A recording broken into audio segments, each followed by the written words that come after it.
the voice technology and the accuracy of it as well. Everyone I have been using that with, I haven't had anyone say that it isn't accurate. The accuracy is there. The other aspect of it is looking at the vital organs. So it will be able to look at all of the organs in the body. So you could look at the health of your spleen, liver, kidneys, bladder, any of your pelvic organs, your brain. It looks at your immune cells as well. So it can look at your white blood cells, your red blood cells, your platelets. It looks at the nerves, all the cranial nerves in the brain, the nerves through the spine. It looks at the extremities too, the joints. So the scan is able to assess the entire body, all of the systems and the vital organs in one scan.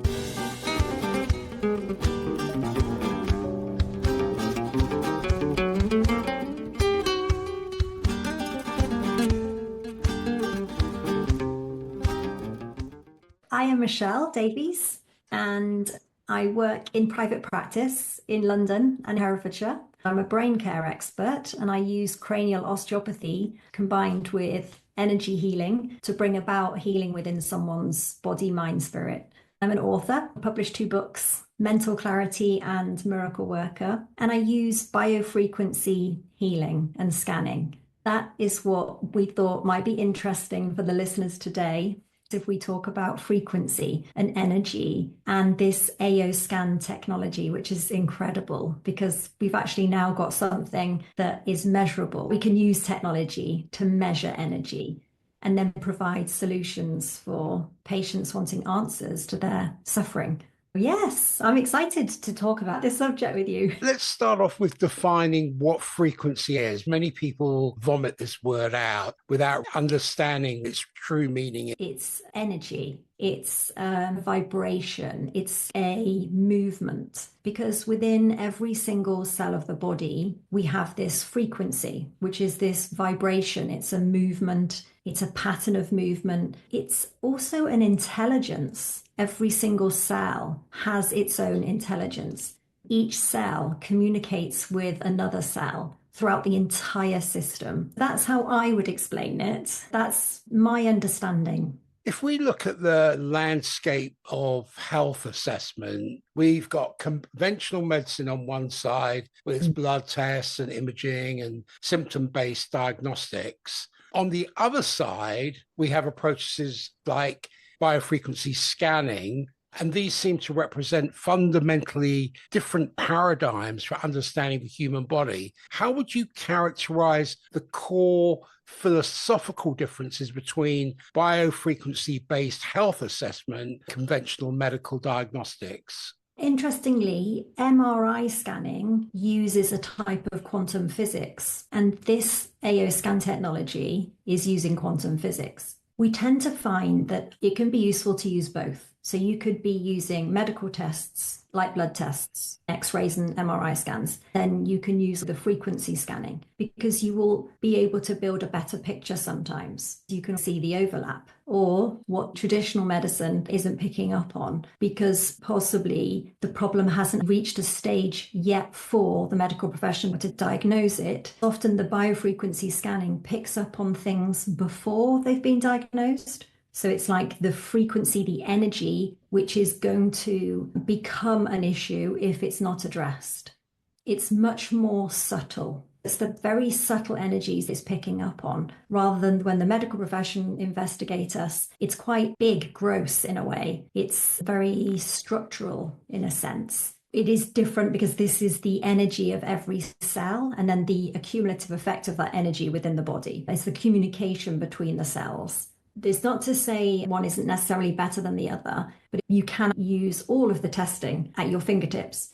What we find with the biofrequency testing and scanning is that it's easy to do. It can be done remotely from home. You don't have to go to a clinic or a surgery. You don't have to spend hundreds of pounds either. This is actually an affordable way and convenient as well, because it's being able to do it remotely, sitting at home, wherever you are in the world. You can receive this scan. Thank you very much for gifting me the AO scan and the information that I'm still going through. Much of it was spot on. absolutely spot Yay. on. I can identify several things from the information. But I don't want to disparage the medical profession because they do what they do and they've saved countless lives. Why do you think there's been resistance from the mainstream medical community to integrate these technologies into a standard practice? This technology has only been available on a handset in the last 4 years. It's new in a way. There aren't enough people that know about it to be even using it. I'm using it now, but I'm ahead of the game. The technology initially was £38,000 and it was one machine.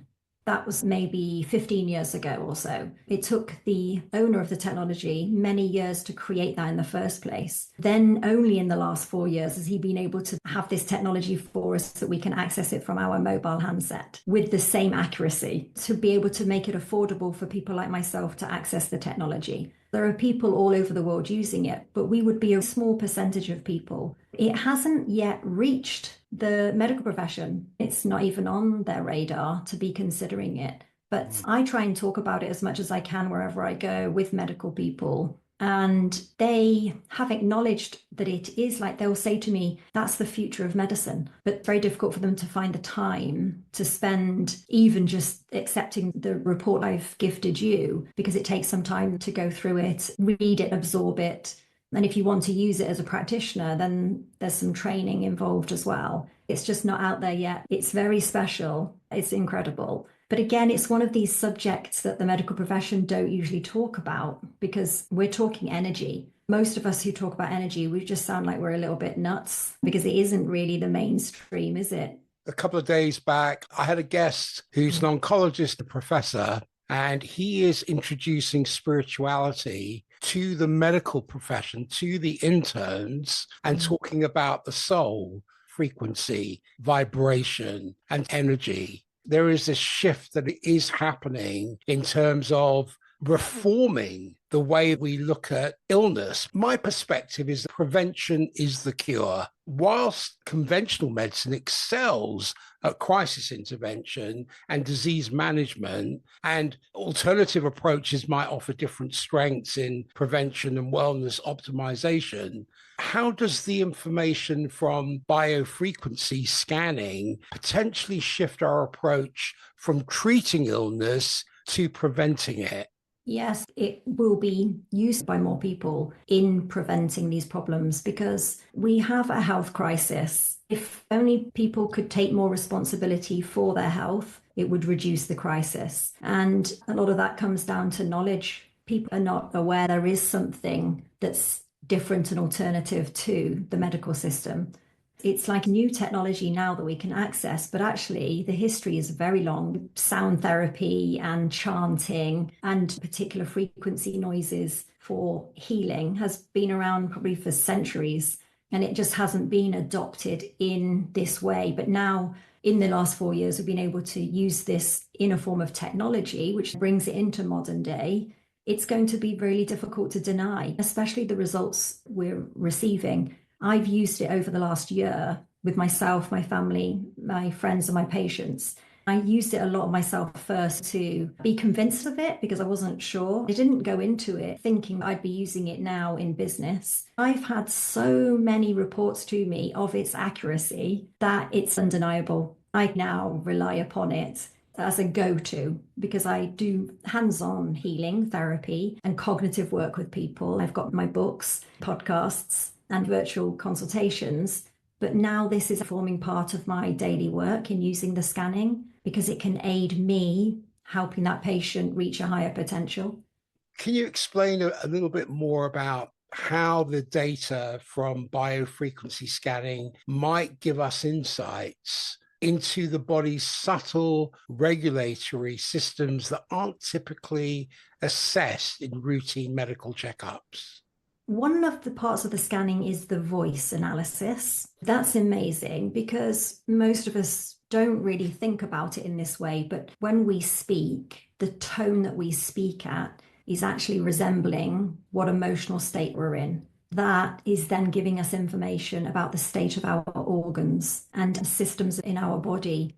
And this technology analyzes the voice for 8,000 frequencies within the voice and also 12 notes. It's able to analyze 4 notes that are particularly out of balance. 3 of the notes would be too high, producing too much energy, too much sound. 1 of the notes is quiet and diminished. It's not producing enough sound. That correlates to your emotional state. It's able to tell you as a patient what your positives and what your negative emotional state is. The patient uses the music to listen to the music every day, 3 times a day, the 4 notes that the technology has provided. It creates a balance between the positive and negative emotional state. It also links then with the organs of the body and what potential damage or irritation, infection, inflammation that might be causing over a period of time.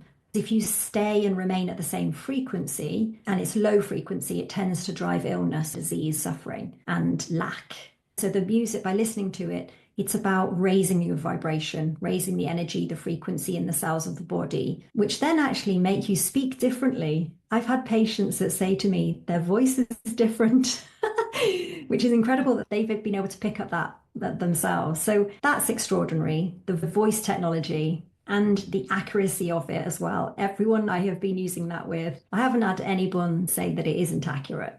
The accuracy is there. The other aspect of it is looking at the vital organs. So it will be able to look at all of the organs in the body. So you could look at the health of your spleen, liver, kidneys, bladder, any of your pelvic organs, your brain. It looks at your immune cells as well. So it can look at your white blood cells, your red blood cells, your platelets. It looks at the nerves, all the cranial nerves in the brain, the nerves through the spine. It looks at the extremities too, the joints. So the scan is able to assess the entire body, all of the systems and the vital organs in one scan. Now, I do tend to say to people that one scan, it's great and it will definitely show you accuracies. The data is incredible, but it's better to have a few scans, not just be reliant upon one. The reason is when you're being scanned with this technology, it's your energy right there and then in that moment, but it's also the energy of the environment you're in. So where are you right now?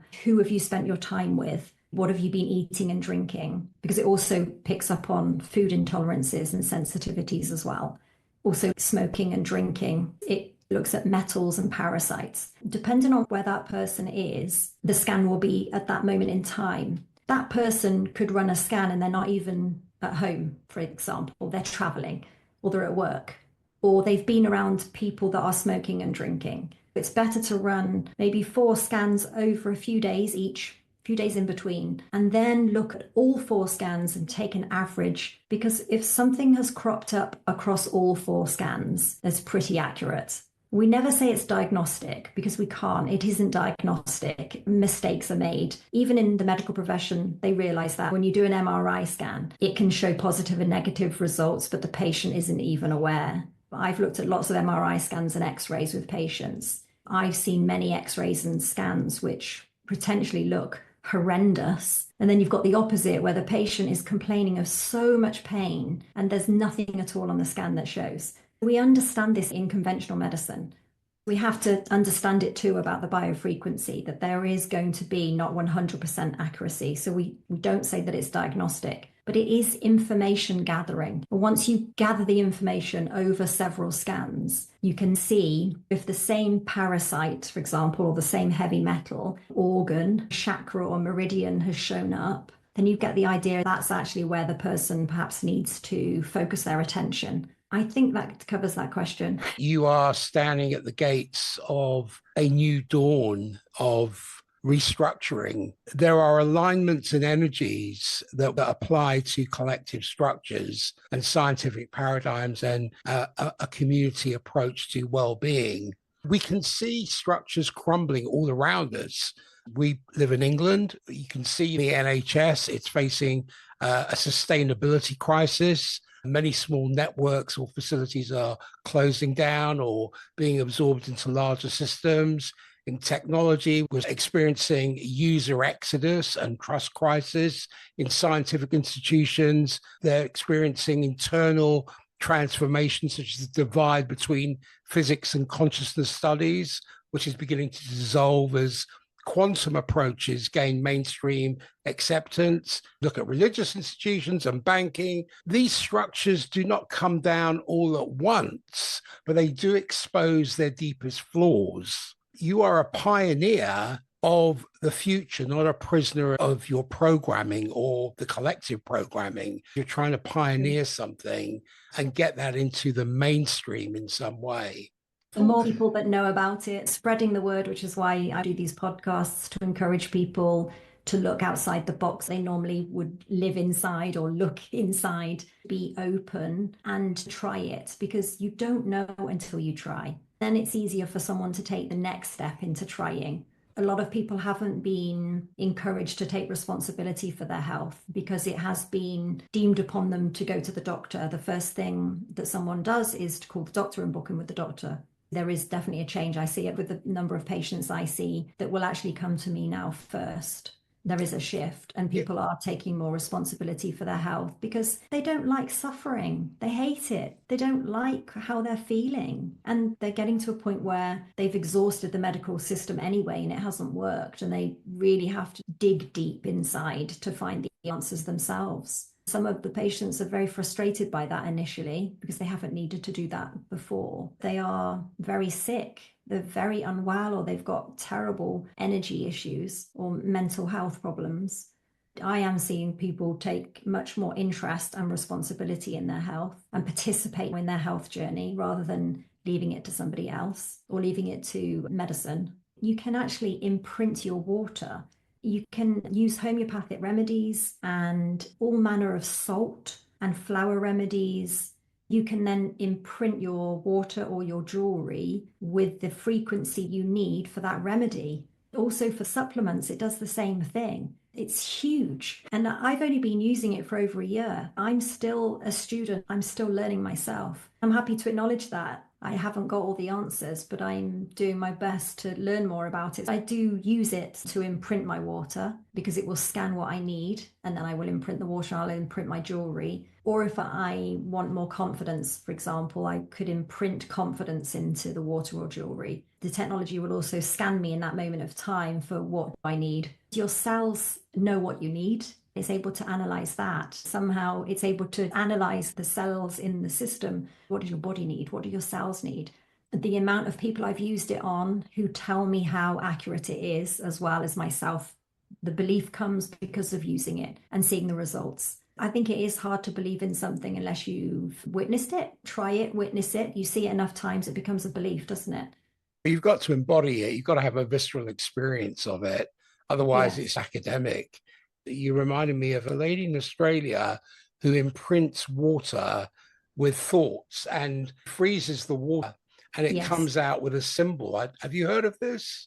Not that particular one, but it all stems to the Japanese scientist, the experiments with freezing water using words. You can't deny that. I don't know if listeners know about those examples. Your words are spells. Have you ever thought of spelling? Literally, you're taught spelling. Words are spells. So we can cast spells on ourselves and others with the words we use. And we have to be really mindful about that and choose the positive word always, because that does change the vibration in our body. Words were uttered which were hatred, disgust, dislike, nasty words were spoken to the water. Then that water was frozen. They took another glass of water, or whatever it was that water was in, and they spoke loving thoughts. So loving, compassion, kindness. And they would put the feeling with it as well. It's when you match your emotion also with the word that has the significant effect. So positivity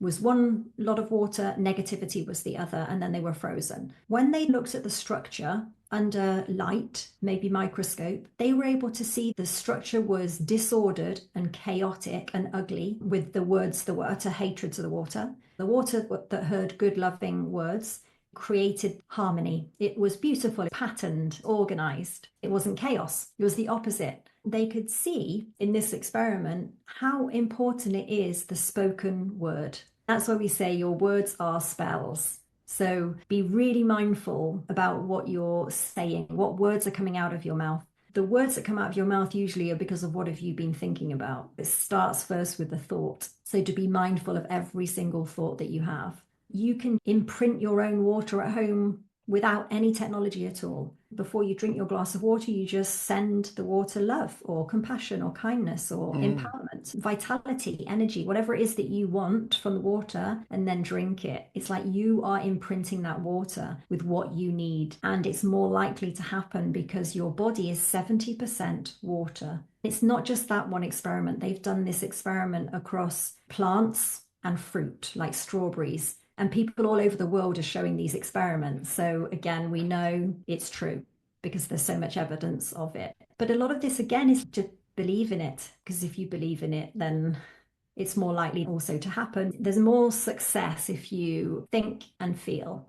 We know when you pray over your food, because the experiments have been done, if you're praying with gratitude, not necessarily religion, not talking about religion here, I'm talking about spirituality or positivity. If you say you're grateful and you're really grateful for the food in front of you, you will create immuno cells in your saliva. That's been proven. IgA is created in your mouth before you eat your food. So your immune system goes up just because you've prayed gratitude. Traditionally, people would sit down and say grace before a meal. I know a lot of people still do that, and it's actually a beautiful practice to do, and not necessarily to be religious about it. You could actually not have any religion, not belong to any church, but to feel gratitude. Most people have something to be grateful for.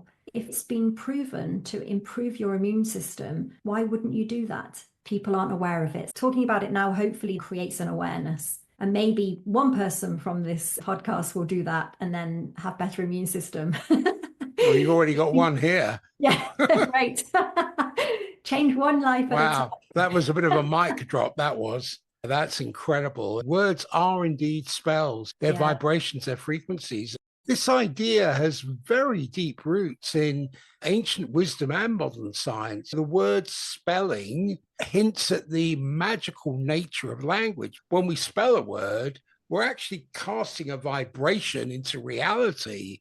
You can see this in ancient traditions, sacred texts and mantras and affirmations. These are all considered to be powerful tools to create and shape reality. And you reminded me of something as you were speaking. In the Bible, it states, in the beginning was the Word, and the Word was with God. I think it's in John, but why would that be written in the Bible? It's highlighting the creative power of sound and the fact that it's a vibration that can move through space, as you were talking about with Dr. Emoto's water experiments. The demonstration that words and intentions can change the molecular structure of water. That's incredible. It's incredible. And the fact that constructive words, constructive language creates these beautiful crystalline structures, as you were talking about, while the negative ones create chaotic, distorted ones. So does that say the words we speak and the words we hear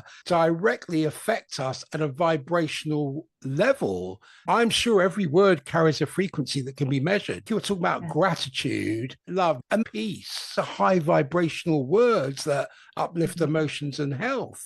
They did another experiment where they looked at a group of men and they analyzed their sweat. The men were a group of angry men, and they found that the sweat of these men was poison. So they were sweating poison, which meant that the poison was inside them. But they could see the poison within the sweat of the angry man. They say that if you smile and laugh, you can turn your immune system up. You boost it, you increase it for the entire day. But if you're angry, you will switch it off by 6 hours. So again, it's really important we try our best to be happy. Just smiling with the lips turned up also boosts the immune system. I do what I can every day to follow the advice that I give to people. Generally, if I'm driving my car, I will try to remember just to turn my lips up, just for that reason, because I know that it will stimulate my immune system. I try and find things to laugh at, and I will laugh at myself a lot. Like now, it's natural for me to just laugh, but I don't get sick, and I haven't been sick for many years. I'm sure that's the reason, because I'm practicing a lot of the things that I preach. I don't just say these things and not do them myself. I do them myself. I think that I am then able to say it, yeah, it works. This whole human complex is an amazing technology. At the Temple of Delphi, one of the inscriptions was "Know thyself." How little we know about ourselves. That's true. And the way we speak, the words we choose shape our thoughts and emotions and physical reality. If I look at ancient texts and ancient practices with their mantras and affirmations, they repeat high vibrational words, which shifts their energy fields. The chanting, the sound healing, which goes back to ancient Egypt, singing and listening to certain frequencies, I forget, 432 hertz or That's something it, yeah. like that, That's which can align and heal the body. I would contend having mindful speech, turn your observer on, yes. be conscious of the words you speak and think, because that can change your reality. In essence, I would say words are energetic blueprints that shape our experience, what we say, what we send into the universe. We've got to choose our words wisely. Like you say, they are spells that can shape our life. We become the instrument, we are playing literally what we're thinking about. So our whole body, our whole posture, where we hold ourselves, that becomes what you're thinking about. So in your thoughts, if you're quite depressed and low energy and you're negative, often your posture is withdrawn and your head is down and your shoulders are round. We can see we are the instrument. You could make predictions of people just looking at them, their body posture and what they're doing with their arms, legs, and how they're moving. You can probably tell their thought patterns. The thought patterns are important. It's what are you repeatedly saying to yourself, because you are casting that spell upon you. If you're always saying, I'm sick, or I'm poor, I'm broke, I can't do this. Unfortunately, that actually is the reality. The reality will not change until you start telling yourself a different story. Start using different words. Empower yourself with the words that are in your thoughts. Empower the words coming out of your mouth as well. The AO scan technology has got a facility that's called Mind Sync. You can record you speaking positive affirmations.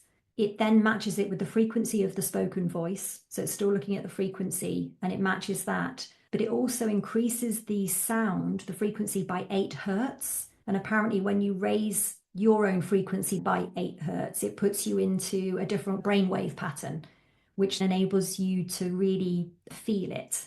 It has that hypnotic effect as well when you're hearing yourself saying the positive things to yourself, matched with the frequency, matched with raising it by 8 hertz as well. It's like a tuning fork. So what you're saying can become your reality because you're actually changing the chemistry in your body. It's like the most beautiful gift. It keeps on giving. And the founder said he will never increase the price.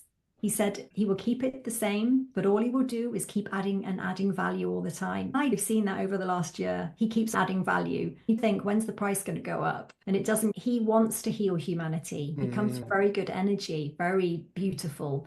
He adopted a son and the son had cerebral palsy and he was able to cure his son with cerebral palsy. I say cure, he's black belt taekwondo and speaks multiple languages.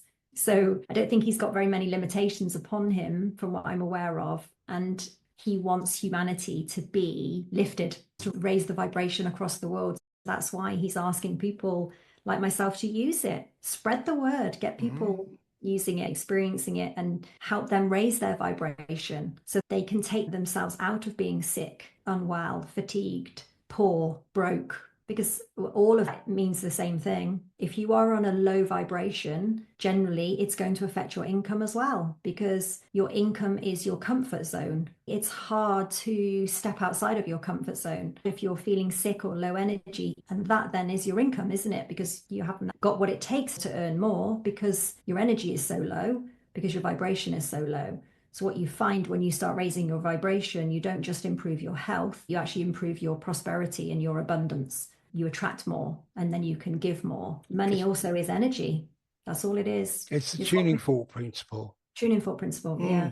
Everything will act in resonance and in sympathy with that particular frequency and vibration. Yes. One of the things I contend is when things are same, in other words, they tune and resonate with each other, that's one of the most powerful aphrodisiacs in the world. Yeah, the Now, technology has got all the tuning forks. So if I want to choose a particular frequency I want to listen to, or a tuning fork, for example, a certain hertz, I can go into the technology and find it. the human complex, the human body, the intelligences that are inherent. This is the greatest lab in the world. If you go and lift a weight in the gym, and I do arm curls 3 times a week, bicep curls, the body goes, hey, he might do that again. We better lay down some more tissue to make it stronger. If you're introducing something negative, then it's going to lay down more negativity. Yeah, absolutely. Yeah. So you've got to turn that observer on and look at how you're speaking to yourself, the narratives you're driving. People get stuck in habits that don't serve them. Those habits may have been running for 30 years.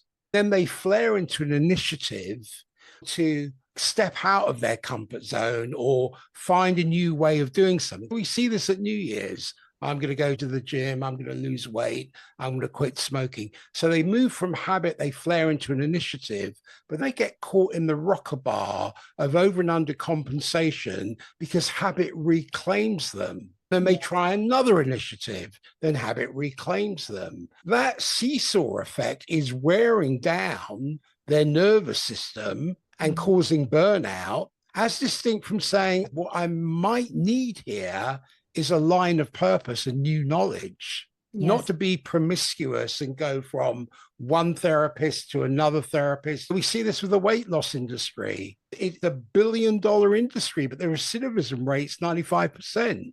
Another example about what you're talking about now, going to the gym, they've done studies on athletes where they took a group of athletes. One group of athletes actually did running or going to the gym and lifting weights. They've done various studies. And the other groups, they stayed at home, but they had to visualize themselves doing the race or lifting the weights. And they only found a 30% difference between the two groups. So even though the group didn't do the actual activity, the body didn't know the difference between doing it and thinking of doing it. Only by 30%. That's extraordinary. That's the power of the mind. The body believes it like it's already happened. Every cell has got its own signature, its own intelligence. It's like its own mechanics within every single cell. They're only really understanding that now. You can't dismiss that, can you? Every single cell has its own signature, its own vibration. It's really important that the vibration is right for that person. Their own blueprint. What kind of health concerns do you find biofrequency scanning is particularly well suited to address compared to conventional testing? People use it for all manner of reasons, like control of anxiety or helping them to sleep, understanding what supplements they could be taking that will improve their issues, perhaps what foods they shouldn't be eating because they have an intolerance to them. I use it to guide me, to help guide the patient. It is to calm and relax them or to energize them and help their brain have more clarity. I've got so many patients using it for all sorts of different reasons, and a lot of children using it as well to help them be calmer or have better cognitive function or help them reach their development milestones. It's the most incredible story I can share with your listeners for any of the doubters out there. I used this on someone that I hadn't met, and it was a lady who was in hospital, and she was given 72 hours to live because she'd had a stroke. I didn't think it was appropriate to go to the hospital to do hands-on healing with her because she'd literally had a stroke in the last 48 hours. One, they wouldn't have let me in, I'm sure, to do the work. They just wouldn't have allowed it. So I was able to speak to the daughter, and the daughter was able to get a voice recording from her mother, which at that point was just a grunt because she was literally unconscious. So we just used that. The daughter took a photograph of her mum in a hospital bed and gave me her height, weight, and her date of birth and the email address. I used the technology to scan her and sent her the frequency to listen to. The daughter played it to her every day regularly. The lady was given 72 hours to live. And if she did survive the 72 hours, then she wouldn't walk again. She wouldn't talk. and she wouldn't eat normally. That was the prognosis. There was nothing really to lose. The daughter tried the biofrequency. There was nothing else she could do to help support her. So she was very happy that we could use the biofrequency with her. So she did that. I witnessed this journey her mother was on because I was regularly receiving an update of the mother's voice. I feel so blessed to be part of that journey with her, because it was actually really emotional for me to be in that journey, because the woman was so poorly. She was on death's door and you could hear it because she could grunt. That was it. There was no other sound coming out of her mouth. And then to receive an update of her voice, which was then two noises, two grunts, to then a few grunts, to a sentence, to a paragraph. And 111 days later of using the technology and prayer, she walked out of hospital and she is eating normally, drinking normally, and you can have a full conversation with her. 111 days. She came to my practice in London in my Harley Street clinic about 3 or 4 weeks ago. She walked up a whole flight of stairs to see me, and she received treatment from me. Wow. I've seen her twice and I've discharged her. I just needed to help her lymphatic system flow better because of the stroke that she'd had. And 2 treatments enabled that as well. That was a life and death situation, and the biofrequency, it worked. You can't explain that. The doctors wouldn't have been able to explain it. That the prognosis was there. That's what she was prepared for. And then 111 days later, entirely different. Yeah. Sorry, I can tell anyone who's unsure about it. It's worth trying it, isn't it? Such a moving story. And Yeah. oh my gosh, what a gift. What a gift to not only help that person to be part of their journey as well. It was a blessing. That's being in service, one of the highest principles in this universe. I didn't charge her. My heart was in it for her. Yeah. It was really given from a point of love. I never met the mother, but I was supporting the daughter, and I'd never met the daughter either. The daughter then came to have treatment with me after that. There wasn't money between us. It was the energy of love and compassion and kindness and support when someone really needed it. So that probably all has an impact as well, doesn't it? Oh, of course. Think of what's flowing from you to her, and then from her back to you. Yeah. And that flows into the universe. There's a whole flow going on there. It's pure and it doesn't have a hidden agenda to it. The hell part of it would be the phrase, what can I get? Whereas the heaven part of it would be, what can I give? Yes. You gave freely from your heart. And that's the beautiful thing. There's such a growing interest now in more holistic approaches. I remember a friend of mine opened up a health food store in 1987 called Oliver's Whole Food Store in Fulham. And the newspapers berated him for selling homeopathic remedies, what were considered alternative approaches to health. He was a harbinger of something new. He was ahead of his time. I remember in the early 80s, I started jogging because I was asthmatic as a kid. My FEV, my force expired volume, was about 250, 300. The GP would give me one of those spin inhalers. I had one of those ever since I was a kid. I thought, you know what? I'm going to do something about this. I'm going to take responsibility. I'm going to instruct my faculty, tell my physiology that you are going to go through a very hard time because it's not going to be easy to do this running thing. But at the same time, I gave it the instruction that you will build resilience. Yes, your immune system will be better. Yes, the bronchioles and the alveoli will expand and your lungs will be much better. It killed me. I used to jump over the gates at Ravenscourt Park at 5 o'clock in the morning before going to college, and I would run. My heart was beating out of my rib cage. My shins were killing me. My quadriceps was screaming. But you know what? I did it every single day. It got easier and easier. Initially, it was hard. When I went back to the GP and did an FEV, because at that time you couldn't buy the units to have at home, whereas now you can. It was over 600. I blew it off the scale. And my GP said to me, what did you do? How is this possible?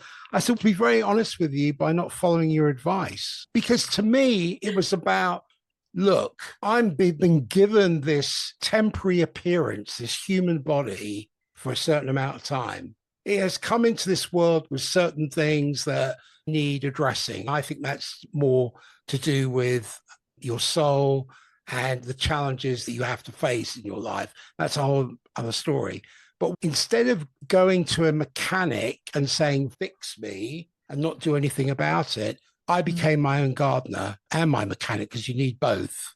I tended to my inner garden. I had to take responsibility for my health and well-being and not go to someone and say, fix me, give me a drug, then I can get on with my life. I'm not going to disparage the medical profession. What I am saying is that we have to take responsibility. This biofrequency scanning gives us that opportunity, as much as years and years ago, we didn't have one of these.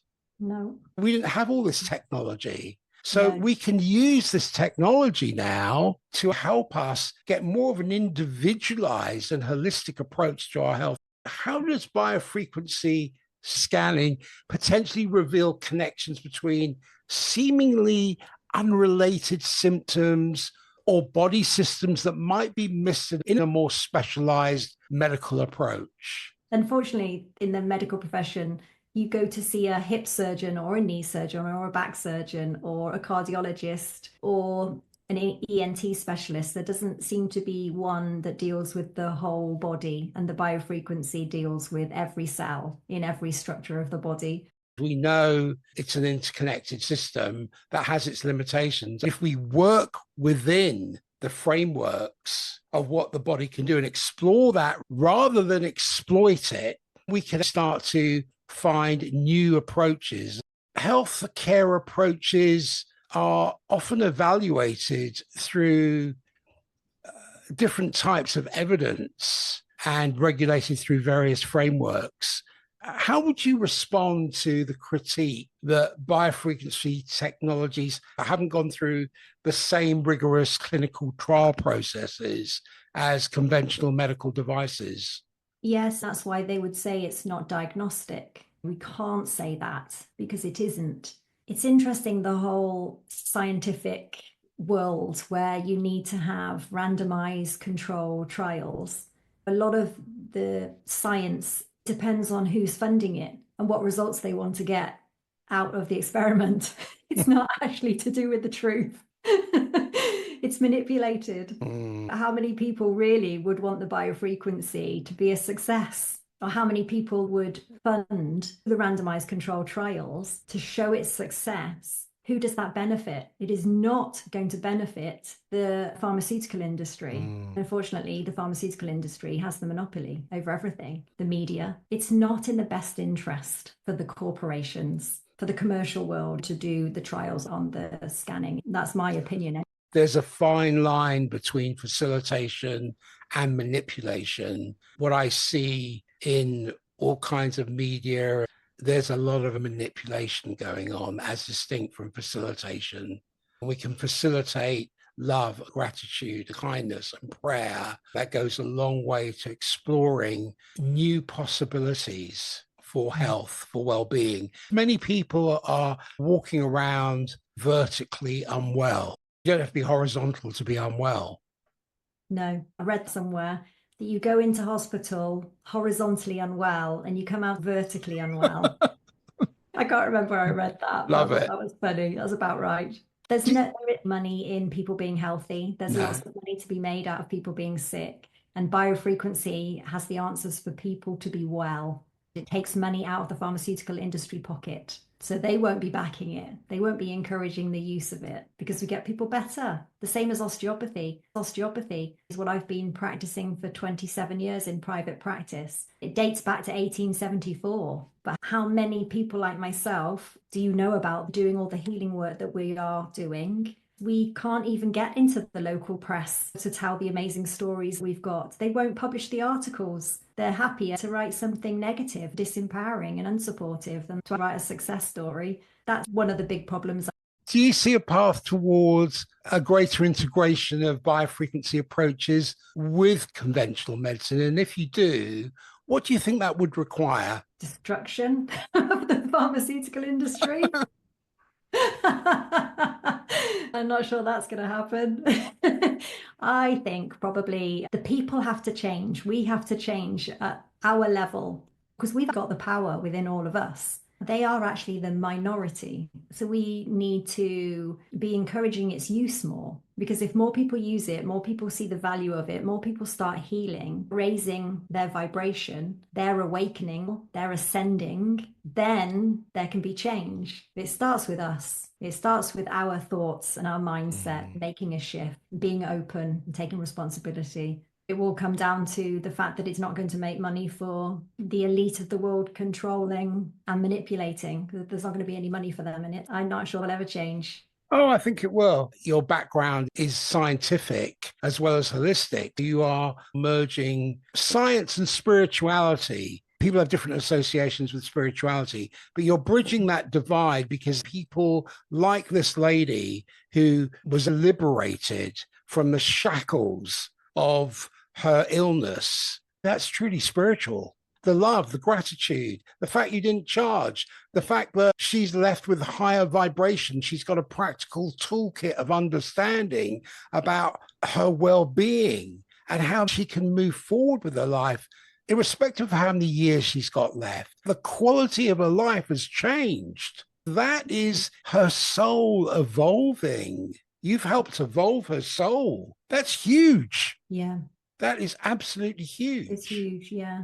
Patients from symptoms from head to toe. And some of them, they are considering taking their life. They've made attempts on their life. And again, that is life-changing. All of it stems from the body's ability to heal itself. We all have that innate ability. It's there. We are born with it. If more people were educated on that and appreciated it more and were able to facilitate that better, that comes from having a knowledge of how do you empower your body? How do you treat it as a temple? How do you get the most out of it? Unfortunately, they've been manipulated to think a certain way, which is that things are outside of you and not inside of you. The big example as well, like the germ theory compared to the terrain theory. We're taught to be afraid of germs and viruses. Actually, just having a conversation to explain the terrain theory and to get them to shift their mindset can be so empowering. We all have the innate ability to self-heal and self-repair. We are all a walking miracle. We can heal whatever is wrong.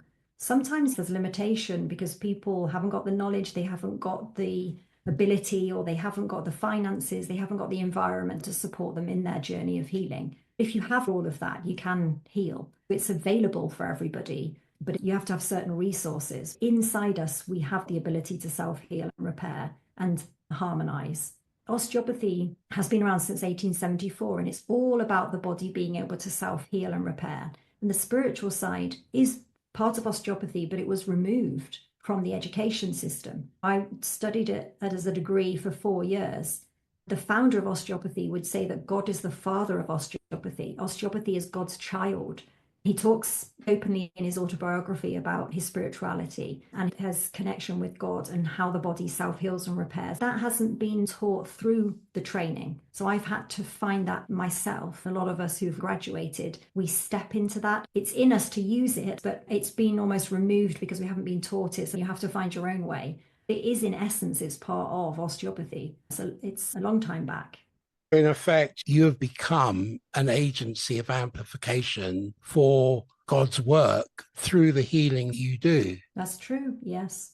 Helping the body unblock where it's got the blockages to their connection with God, their creative nature, or with each other. Because toxicity, pollution, injuries and trauma, emotional and physical, it causes blockages within the body, and it's difficult to communicate or difficult to improve on that spirituality because there's something that's in the way.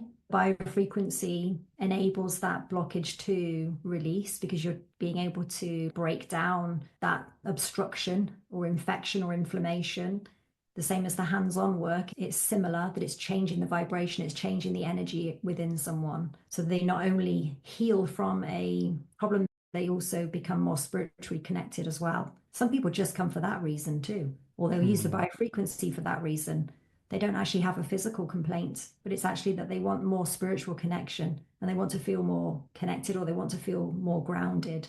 What do you think is the most commonly misunderstood aspect of biofrequency scanning? Do you think there are any misunderstandings about it? It's a bit like hypnosis, where people go, oh, isn't that some authoritative kind of person putting you in a trance? I don't think anybody understands it, so I try and explain it from a quantum physics perspective. We don't actually know how a lot of things work. It's like birds that fly thousands of miles in migration. How do they know where they're going? They've got this navigation system, and it's to do with the magnetism in the earth, and that's quantum physics. Like, how do they do that? It's quantum physics that explains it. The algae in the sea need light to survive, but they're deep down in the sea. How do the algae survive? They do, through quantum physics. And it's how plants grow.